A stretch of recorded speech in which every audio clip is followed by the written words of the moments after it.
Hello, my name is Crystal Chigbu. I'm your hope catalyst, and I'm going to be sharing with you today how to create healthy boundaries in your relationships. One of the things that happen is people get frustrated a lot because when they have friends, family, work environment, there's really no boundary. There's no separation between, them or their personal life and all of these other people. And a lot of times, like I said, people really do get frustrated. I'm going to share with you just a few tips of the things that have worked for me and how I think you can maintain and create healthy boundaries, in your relationships. If you're yet to subscribe to this YouTube channel, don't forget to click the subscribe button and turn on the notification button. What this does is from time to time, it helps you not to miss out on any of the videos that I am sharing.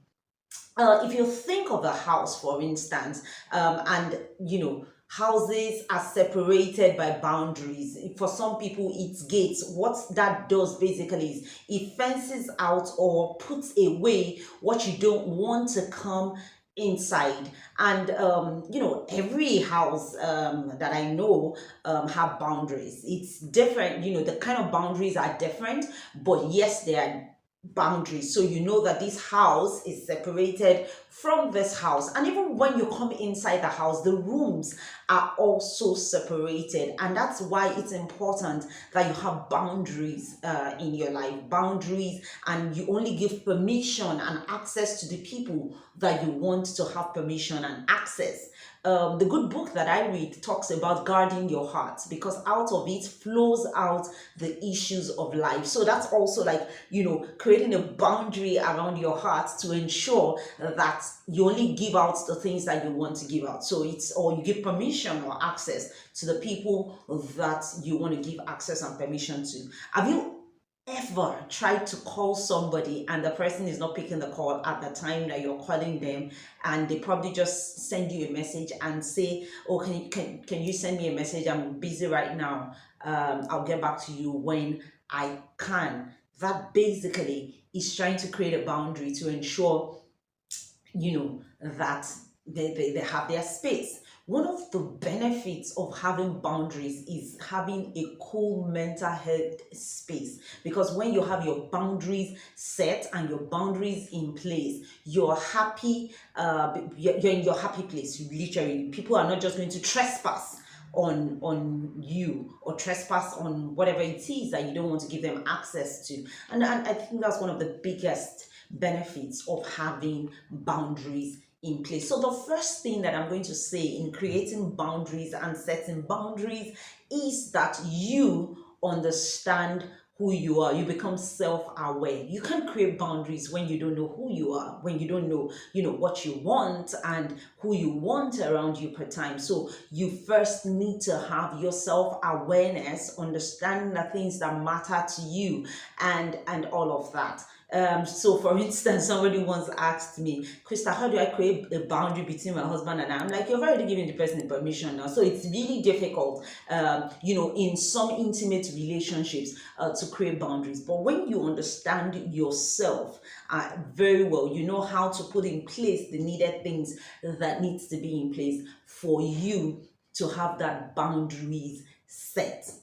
The second thing is stop saying yes to everything. If you really want to say no, just say no. A lot of times we have infringement on relationships, friendships, and people really feel hurt at the end of the day. So I give you a case in point.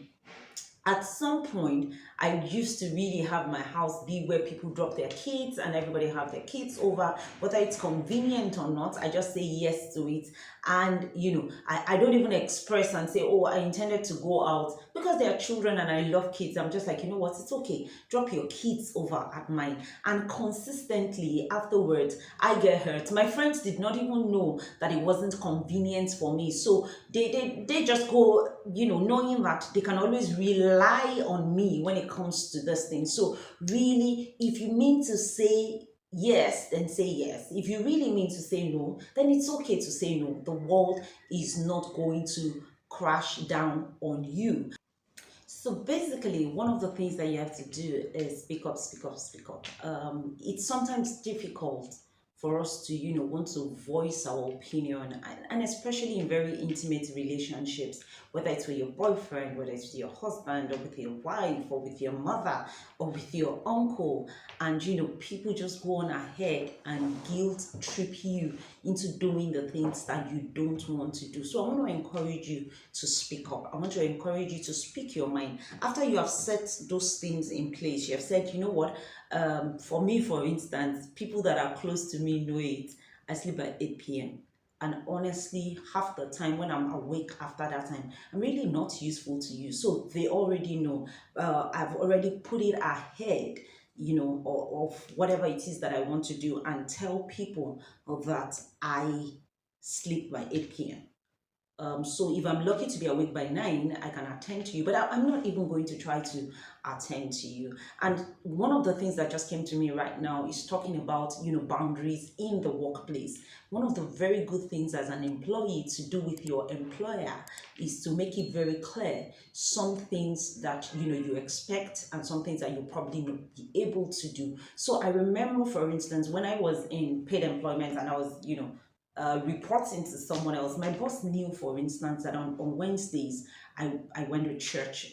So I closed by 5. I would stay maybe till 5:30 max in the office because I needed to be in the church for 6.